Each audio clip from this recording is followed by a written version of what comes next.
Olá a todos, o meu nome é Arthur, eu sou graduando em Geografia pela Universidade Estadual de Goiás e participante do projeto do PIBID, e essa é a matéria letiva realizada por mim que vai tratar um pouco sobre o tema do aborto, principalmente sobre a atual condição desse tema e alguns aspectos legais também sobre ele no Brasil. Então, quando a gente vai tratar da história do aborto, a gente remete desde as pré-civilizações, ou seja, antes mesmo de se iniciar o surgimento das sociedades que nós conhecemos hoje, nós observamos historicamente que existem inúmeras evidências que mostram para nós de que, mesmo nas pré-civilizações, nós como humanidade já tínhamos diversos métodos abortivos sendo executados para a interrupção da gravidez. E só quando surgem as primeiras civilizações, no plano ocidental, principalmente muito ligada a como a igreja encarava esses assuntos, principalmente ali no século V com a estrutura feudal, é que o tema sobre gestação passa a ser reconstruído a partir de diversos dogmas e conceitos, que passam a diminuir o direito da mulher e o espaço da mulher nesse campo de discussão que está discutindo o seu próprio corpo. E os séculos posteriores, o século XVIII e XIX, marcados pela Revolução Industrial, pela Revolução Liberal Burguesa, principalmente, também é marcado por inúmeros médicos influentes e personagens ligados à igreja que começam a fabricar leis que proíbem completamente a prática do aborto ao redor do mundo inteiro. E só no século XX é que ocorre um resgate de um paradigma mais socialmente liberal, que aumenta a distância entre a igreja e o Estado, passando a se basear cada vez mais em premissas científicas, principalmente no Ocidente, onde com muita luta os movimentos feministas, os movimentos feministas têm grande responsabilidade nisso, é que nós conseguimos notar que o protagonismo das mulheres vai retomando aos poucos no que toca essa questão. E é válido observar também,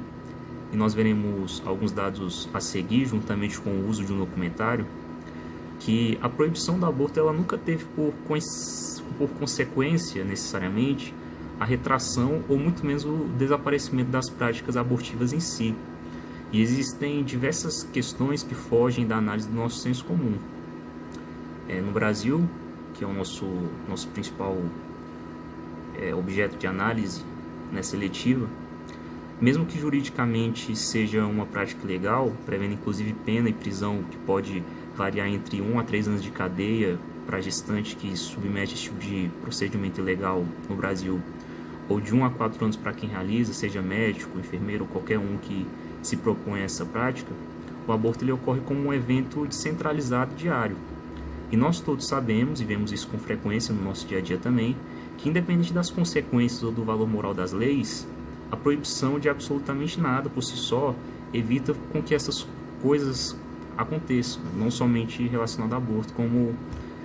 a outras questões também. E as leis no Brasil sobre esse assunto, principalmente, possuem 3 momentos principais. A primeira é com a Constituição Imperial, em 1824, ainda com a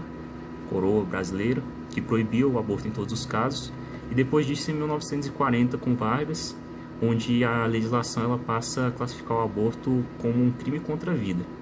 Em 1984, a legislação ela passa a encarar o aborto no Brasil diretamente a partir do Código Penal. E o Código Penal ele trata exatamente as leis que tem por objetivo de punir alguém que comete um crime. E quando tratamos do tema do aborto no Brasil, existem uma série de dados alarmantes que não podem ser ignorados. Como eu disse antes, a proibição legal do Brasil, ela não eliminou o aborto como prática, somente levou esses eventos para um cenário perigoso e precário. No Brasil, a estimativa de abortos realizados por ano está entre 500 e 800 mil abortos realizados clandestinamente, todos os anos. É um número realmente expressivo e para a gente entender um pouco melhor esse número, a gente pode utilizar como parâmetro de comparação os Estados Unidos da América, onde o aborto é legalizado na maior parte dos estados e a população do ZEL ainda é de 100 milhões acima do que é estimado no Brasil. E mesmo com esses dados expressivos no Brasil, e com esses fatos estatísticos dos Estados Unidos, com o número de população ser superior ao Brasil, o número de abortos que são realizados dentro dos Estados Unidos fica estimado entre 800 mil abortos realizados por ano. E apesar dos números soarem semelhantes, o que distancia no número sobre o número de aborto entre os países que criminalizam como o Brasil, com os que têm um aborto legal como nos Estados Unidos, é o sucesso da realização desses procedimentos. Então, quando a gente discute o ato do aborto, nos referimos a diversos métodos diferentes que têm por consequência o fim ou a interrupção de uma gravidez. A gravidez em si é um período de bastante vulnerabilidade para a mulher no sentido físico, acima de tudo. E quanto mais avançada a gravidez, maiores são os riscos. A diferença entre países que permitem um aborto sobre os que não permitem se dão sobre a assistência médica e o acompanhamento do processo, assim como a avaliação da possibilidade de uma interrupção segura da gestação e acompanhamento psicológico, caso seja da vontade da mulher a interrupção da gravidez. E já nos países que proíbem a prática, como no Brasil, essas práticas elas ainda são realizadas, só que por sua vez na maioria não existe qualquer profissional da área da saúde que possa minimamente proporcionar qualquer grau de segurança para a realização do ato em si. E essa diferença na possibilidade da realização do aborto entre os países que possuem um aborto legal sobre os que não possuem um aborto legalizado ou criminalizam o aborto, aumenta em 275 vezes a chance de morte de uma mãe que é obrigada a fazer um aborto em uma clínica clandestina em um país como o Brasil. Então, eu gostaria agora que vocês dedicassem um pouco mais da atenção de vocês no documentário que será mostrado a seguir, que vai tratar um pouco mais sobre esse tema, um pouco além da lei, como diz o próprio documentário.